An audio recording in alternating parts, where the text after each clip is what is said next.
News.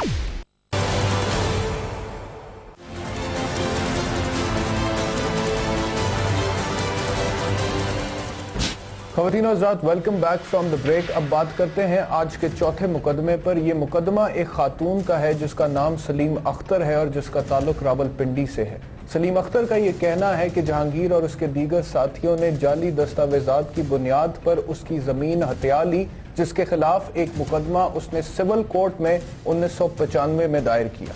आगे क्या हुआ, आइए देखते हैं।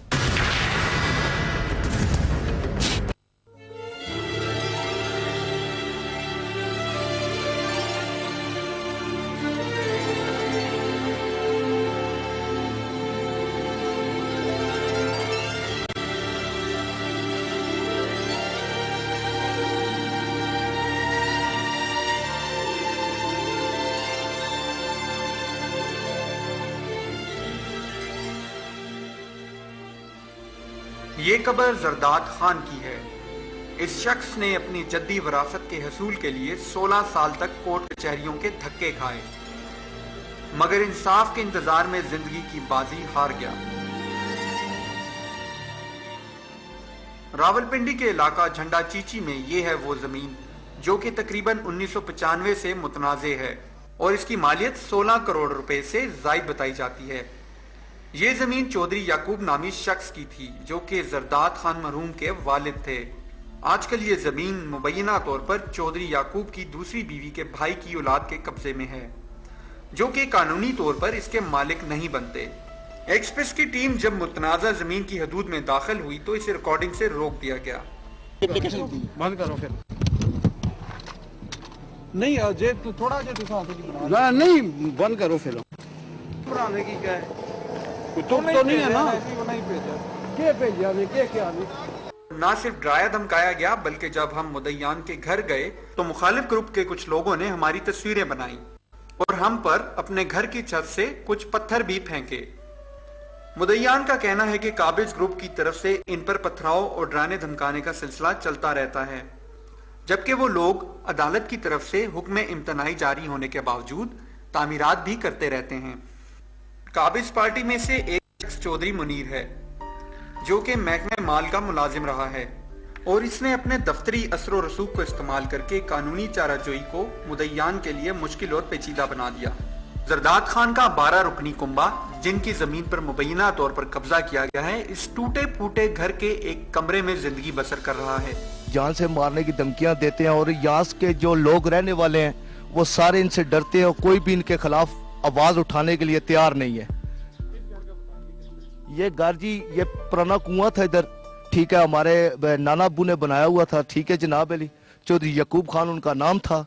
ये लोग सारे इधर से, पहले ये आम कुआं था जहाँ सारे लोग इधर से पानी भरते थे, फिर उन्होंने ये दीवार लगा ली है और अब ये कुआं बंद कर दिया, इन्होंने कब्जा कर लिया। इन्होंने रात को पथराव करते हैं, ठीक है जनाब, कुत्ते शुत्ते इन्होंने रखे हुए हैं। चौधरी लोग हैं, आपको पता है, जमींदार आदमी है जनाब अली, सियासत में भी है और सारे असलो रसूख हैं इनके पास, पैसा शैसा सब कुछ। थाने चले जाए तो इनको ये उठकर मिलते हैं, हम चले जाए तो हमको कहते हैं बाहर खड़े हो जाओ। जरदाद खान की 2 बेटियां जहनी तौर पर माजूर हैं, जबकि इसकी बेवा के शब रोज विरासत के छिन जाने की वजह से शदीद जहनी इस्तराब में गुजरते हैं। सारी जदायत साड़ी सामी हुई ने, सारी जदायत साड़ी जदायत मालिक बने हुए ना, खुदा ना खौफ नहीं ने। मेरा सौरा मर गया से पीछे ही ना सब कुछ जदायत सारी साम ली, साड़ी भी सारी जदायत सामी ने। मेरा सौरा मर गया ते इथों भी हुण कई धमकियां देने ते रोज पत्थर आंदे, असी डर डर के वक्त पूरा करने। ए मेरी बच्ची है, दूसरी बच्ची है, जहनी मरीज बच्चियां मेरियां 2। ਹੁਣ मैं इन्होंने इलाज करा, केस करा, कारण खर्चा कदे बच्चों मजदूरी होनी है, किधरे होंदी नहीं। बच्चे जवान ने, एक कमरा अस 11 बंदे आ, वो ऐशा पारा पे लुटने, कोठियां बना बना के रहे हुए।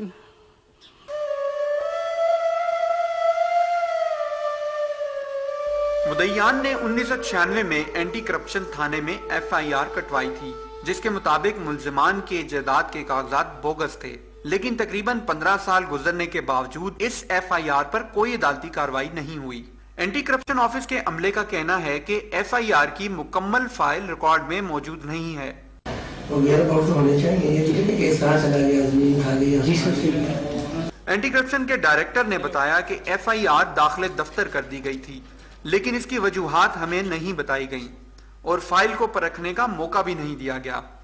6 महीने ये तफ्तीश चली है, 6 महीने इंक्वायरी चली है ये इसकी, फिर उसके बाद एंटी करप्शन वालों ने पर्चा दिया है।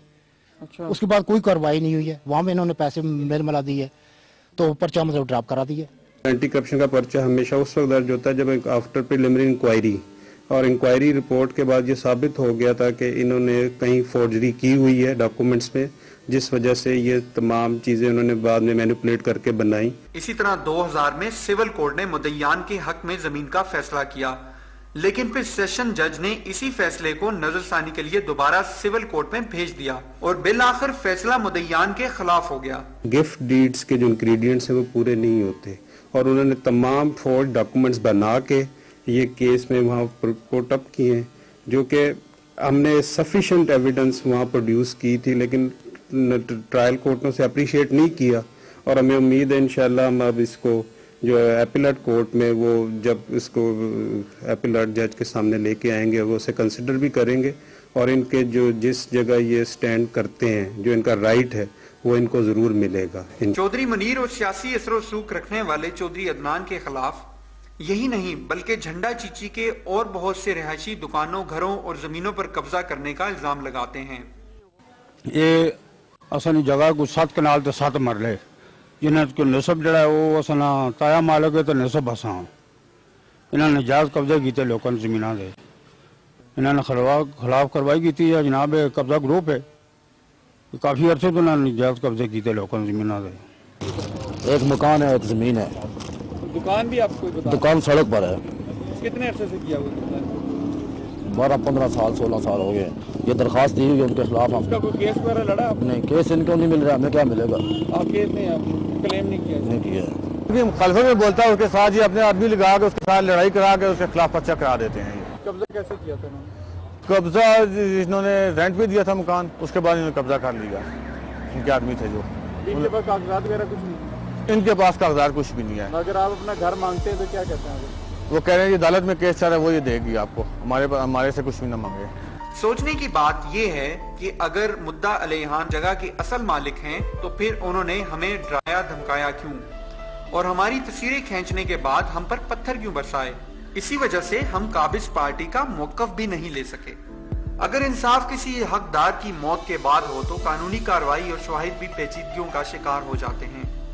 कहीं ऐसा ना हो कि ये लोग भी जरदाद खान की तरह इंसाफ की तलाश में अपनी जिंदगी की बाजी हार जाएं। Mudassir Khan, express TV, Islamabad.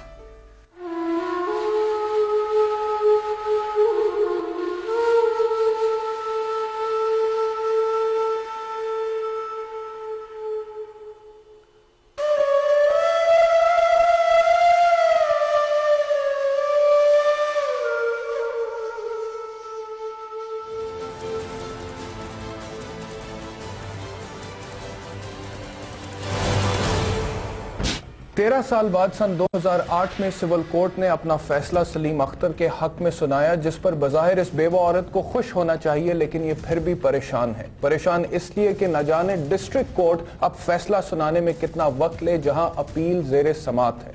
District court के बाद हाई कोर्ट और फिर सुप्रीम कोर्ट न जाने कितना वक्त ले और मुकदमेबाजी का ये तौक उसके गले में पड़ा रहे।